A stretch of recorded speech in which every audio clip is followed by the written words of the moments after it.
Ben-hadad, the king of Syria, had previously broken his treaty with King Baasha of Israel, attacking and capturing several northern cities.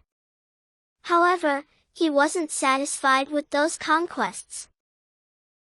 When King Ahab was reigning over Israel, Ben-hadad launched another offensive. He gathered his army, along with the forces of 32 allied kings, equipped with horses and chariots, to lay siege to Samaria, the capital of Israel. Once the city was surrounded, Ben-hadad sent a letter to King Ahab.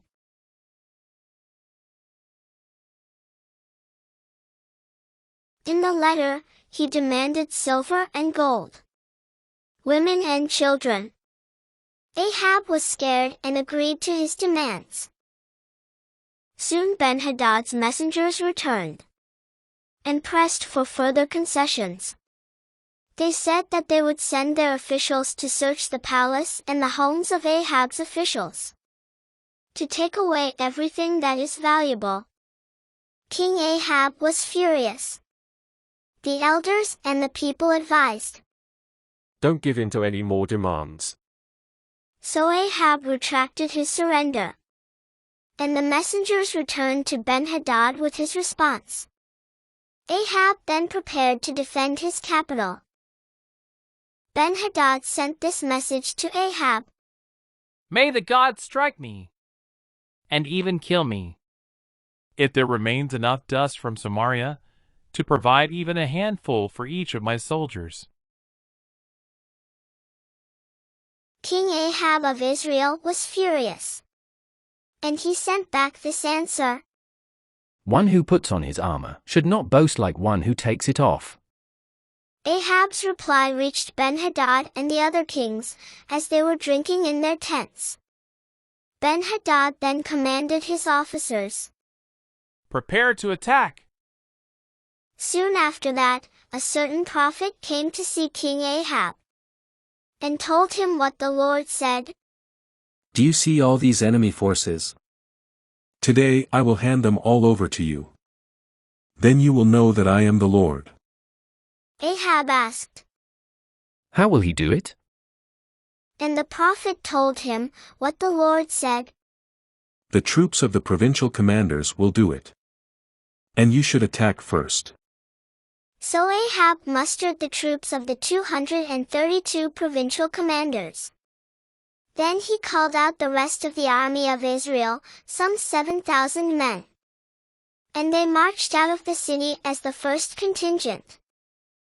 They set out at noon, as Ben-hadad and the 32 allied kings were in their tents, drinking themselves into a stupor. As they approached, Ben-hadad's scouts reported to him, "Some troops are coming from Samaria."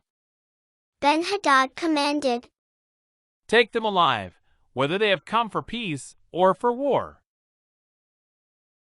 Each Israelite soldier killed his Aramean opponent. And suddenly the entire Aramean army panicked and fled. The Israelites chased them, but King Ben-hadad and a few of his charioteers escaped on horses. Afterward the prophet said to King Ahab, "Get ready for another attack.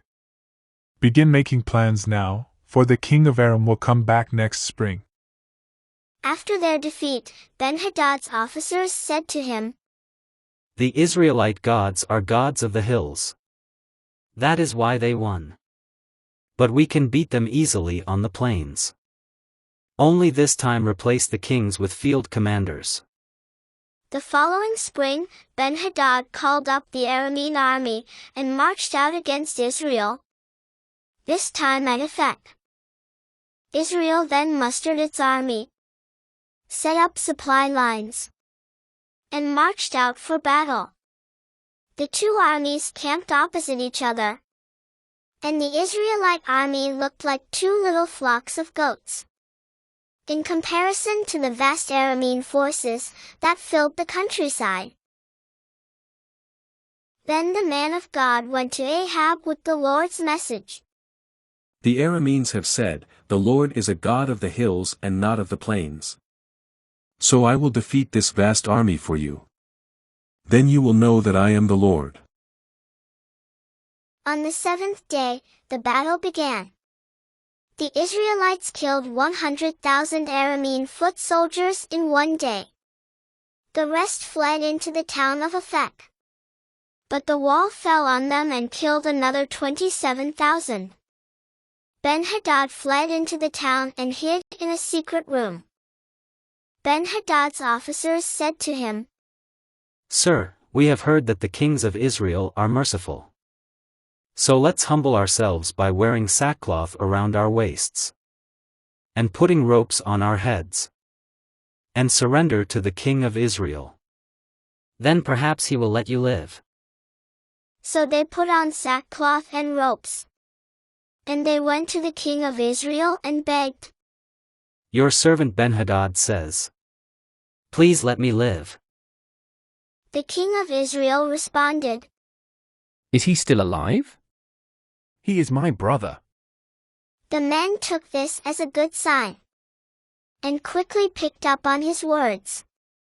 "Yes, your brother Ben-hadad." Go and get him. The king of Israel told them.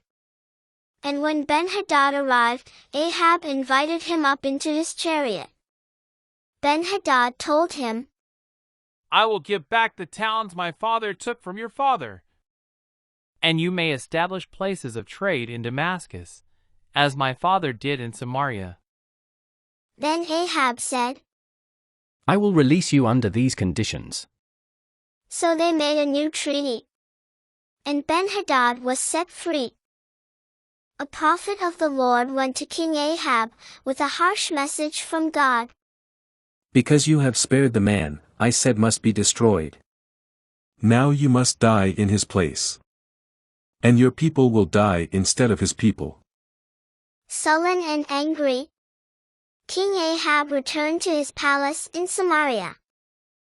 3 years later, King Jehoshaphat from the southern kingdom of Judah came to see King Ahab. Let's join our armies and go and fight King Ben-hadad together, suggested King Ahab. King Jehoshaphat thought for a moment, and then said, We ought to ask the Lord God first. Ahab called for his prophets. But they worshipped false gods and liked to tell the king what he wanted to hear.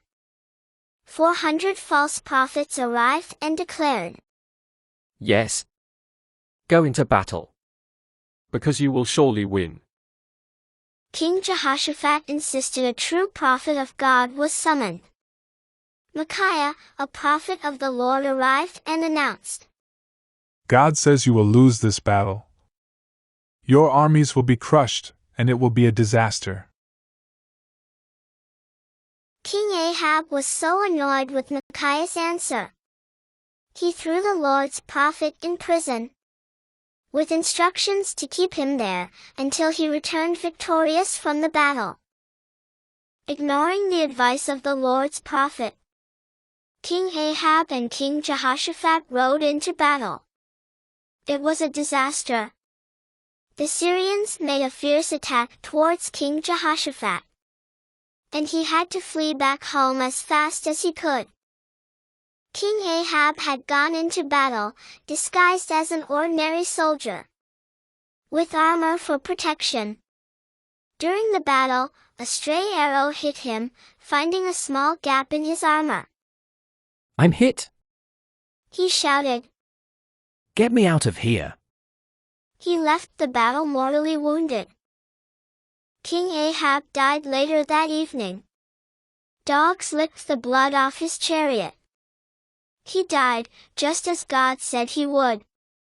If only he had listened to the Lord.